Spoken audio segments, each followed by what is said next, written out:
نظر کی حفاظت کرو، کہ اس سے جتنی تیزی سے ایمان جاتا ہے، اور کوئی چیز ایسی بے پردگی وہ پیٹرول ہے جس کی لگی ہوئی آگ کو 7 سمندر کے پانی بھی نہیں بجھا سکتی۔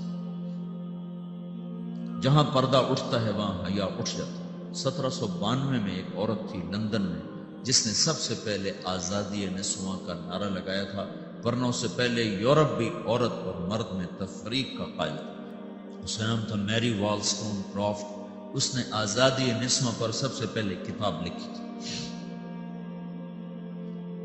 تو ان کے سامنے تو وحی نہیں تھی، قرآن نہیں تھا، ان کی تو بائبل تبدیل شدہ کتاب تھی سینکڑوں ترجموں کے بعد۔ وہ تو بھٹکیں تو ان کے پاس کوئی سند کو نہیں۔ ہم کیسے بھٹکے؟ ہمارے آگے قرآن کھڑا ہو، ہاں ہمارے آگے رسول پاک صلی اللہ تعالی وسلم کی پاک زندگی کھڑی ہو، ہمارے آگے اللہ تعالیٰ کے نیک بندوں اور نیک بندیوں کی پوری ایک تاریخ ہمارے سامنے ہے۔ ہم دائیں بائیں کیسے ہو سکتے؟ تو چونکہ ہم ایک فریب کا شکار ہو چکے ہیں، اس کا تو ہمارے پاس کوئی توڑ نہیں ہے، لیکن اتنا تو ہے کہ بھئی تم اپنی نظروں کو جھکا کے رکھو اور اپنی نظر پہ پابندی رکھو کہ یہ غلط نہ اٹھے، کہ میرا اللہ قرآن میں کہتا ہے یعلم خائنۃ الاعین۔ جب تیری نظر غلط دیکھتی ہے تو یاد رکھ میں دیکھ رہا ہوں، تو مجھ سے چھپ کے نہیں دیکھ سکتی۔ وما تخفی الصدور، اور تمہارے دل میں آنے والے غلط چیزوں کو میں پڑھتا ہوں۔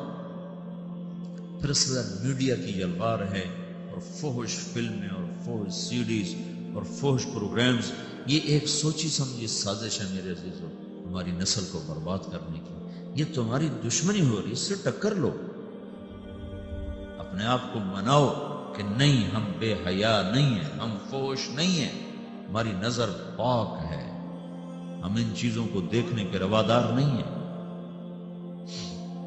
ایک عرب سردار اپنے پہلی صدی کا واقعہ 80-90 ہجری میں وہ گرفتار ہوئے ہیں، اور ان کے ساتھ 10 ساتھی تھے، ان کو قتل کر دیا گیا۔ یہ ہیں حبیب، ان کا نام ہے حبیب۔ تو یہ بڑے اونچے لمبے نوجوان تھے، تو ان کو رومی سردار نے کہا یہ مجھے غلامی کے طور پہ دے دو، تو نے اس کو غلام بنا لیا۔ اس سے کہنے لگا اگر تو عیسائی ہو جائے نا تو میں تمہیں بیٹی بھی دیتا ہوں، اپنی جاگیر بھی دیتا ہوں۔ وہ کہنے کہ تو مجھے سارا جہان بھی دے دینا تو میں ایک پل کے لیے بھی عیسائی ہونے کو تیار ہوں۔ تو اس نے دیکھا کہ یہ اس طرح نہیں مانتے، تو اس نے ایک لڑکی کو تیار کیا اور ایک کمرے میں ان کو، ایک گھر میں ان کو بند کر دیا۔ 3 دن کا وہاں راشن رکھا اور کہا، اس لڑکی کے ذمہ لگایا کہ تم اس نوجوان سے بدکاری کرواؤ، جب یہ بدکاری کرے گا تو پھر سب کچھ کرے گا۔ 3 دن 3 رات وہ لڑکی سارا زور لگا بیٹھی، حبیب بن عمیر۔ تیسرے دن وہ پکار اٹھی، بھائی تو کیا چیز ہے؟ تو لوہے کا ہے یا پتھر کا ہے؟ نہ تو دیکھتا ہے نہ تو نے کچھ کھایا ہے۔ 3 دن 3 رات وہ لڑکی اس نوجوان کی آنکھ کا پردہ اوپر نہیں اٹھا سکی۔ تو وہ 3 دن کے بعد کہنے لگی تجھے روکنے والا کون ہے یہ تو بتا، من یمنعک منی، تمہیں کون روک رہا ہے مجھ سے؟ تو کہنے لگی میرا رب ہے جو میری شہرت کے قریب ہے، مجھے اپنے رب سے حیا ہے، مجھے روک رہا ہے۔ وہ کہنے لگی تیرے جیسے کو میں قتل ہوتا نہیں دیکھ سکتی، میں تیری نجات کا راستہ خود نکالوں۔ تو کچھ دنوں کے بعد آئی اور زاد راہ اور کھانا اور سامان اور اس کو دیا، اور باہر نکال کر کہا کہ یہ ستارہ ہے، اس کو اپنے سیدھے ہاتھ پہ رکھو، رات کو چلو دن میں چھپو، کچھ عرصے کے بعد تم اپنے وطن پہنچ جاؤ گے۔ یہ حیا تھا جس نے پتھر کو بھی موم کر دیا۔ یہ تو پرانا قصہ ہے، چند دنوں کا قصہ آپ کو سناتا ہوں۔ ایک نوجوان ہمارا تبلیغی دوست گلاسگو میں رہتا تھا، وہ بیمار ہو کر ہاسپٹل گیا ہے، تو اس کی جو اٹینڈنٹ نرس تھی اس نے 3-4 دن کے بعد کہا کہ آپ مجھ سے شادی کریں گے؟ اس نے کہا میں مسلمان ہوں، تم کرسچین ہوں، کہ میں مسلمان ہو جاؤں گی، اگر آپ شادی کر دو تو میں مسلمان ہوں۔ اس نے کہا تم کس وجہ سے مجھے یہ پیشکش کر دو؟ وہ کہنے کہ میں 3 دن سے تمہیں دیکھ رہی ہوں کہ تم نے ایک دفعہ بھی نظر اٹھا کے مجھے نہیں دیکھا، میں نرس ہوں، میری زندگی یہاں گزری ہے، میں نے کوئی نوجوان ایسا نہیں دیکھا جو لڑکی کو دیکھ کے نظر جھکا لیتا ہو، میں پہلی دفعہ اپنی زندگی میں کسی کو دیکھ رہی ہوں کہ جب اس کے سامنے میں آتی ہوں تو اس کی نظر جھک جاتی ہے، تو مجھے یقین ہو گیا تیرے اندر سچائی ہے۔ وہ مسلمان ہو گیا، اس نے آگے کتنی بچیوں کو مسلمان کی۔ پھر اشفاق احمد صاحب مرحوم تھے، یہ ڈرامہ رائٹر، ان سے اچھی سلام دعا تھی میری۔ تو ایک دن مجھ سے کہنے لگے کہ میں تبلیغ کے کام سے متاثر ہوا ہوں انگلینڈ جا کر، پاکستان میں نہیں، انگلینڈ جا کر۔ تو میں ایڈمبرا میں پارک میں بیٹھا تھا، میری بیوی میرے ساتھ بیٹھی تھی، تو ایک جماعت آئی، انہوں نے آ کر اذان دی مغرب اور نماز پڑھی۔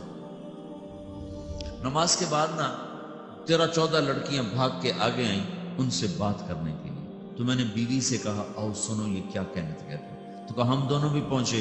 تو جس نے جماعت کرائی تھی اس کو ایک لڑکی آگے بڑھ کے کہتی آپ کو انگلش آتی ہے؟ آتی ہے۔ کہ آپ نے کیا کیا؟ جی ہم نے اپنی عبادت کی۔ تو وہ لڑکی کہنے لگی آج تو اتوار نہیں ہے۔ تو اس نوجوان نے کہا کہ جی ہم دن میں 5 دفعہ کرتے ہیں، صرف اتوار کو نہیں، روزانہ 5 دفعہ۔ وہ لڑکی کہنے لگی یہ تو بہت زیادہ ہے، آپ اس کو کیسے نبھاتے ہیں؟ تو اس نے اس کو جواب دیا، 2-3 سوال اس نے اور کیے، جواب دیا۔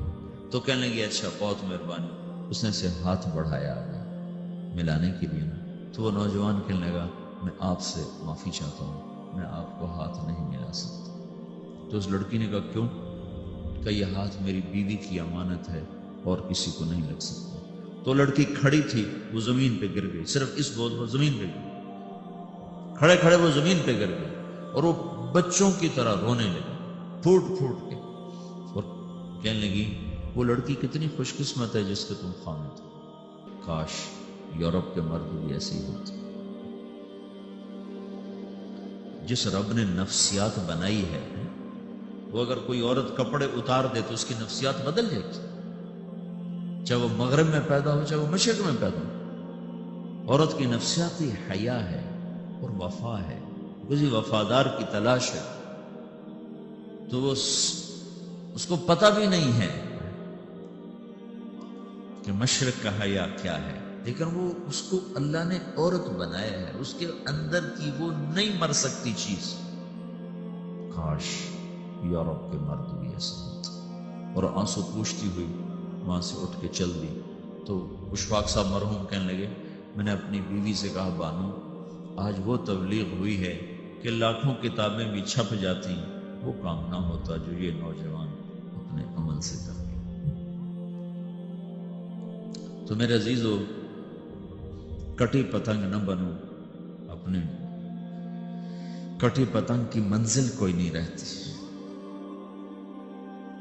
اللہ اس کے رسول کے ہاتھ میں اپنے ڈور دے کے چلو، اللہ اس کے رسول کی غلامی میں اپنے آپ کو چلاؤ تو اللہ تمہیں بھاگ لگائے، عزت بھی دے۔ اپنی منمانی میں کوئی راحت نہیں، اللہ کی قسم کوئی راحت نہیں۔ 6 بر اعظم پھر کے تمہیں بتا رہا ہوں کہ جو اپنی ترتیبوں پر چلنے والوں کے دکھ آپ لوگ اندازہ نہیں لگا سکتے۔ چلنا ہے تو اللہ اس کے رسول کی زندگی کو اپنا کے چلو، اللہ تمہاری دنیا بھی سکھ والی بنائے گا، آخرت بھی سکھ چاہے گا۔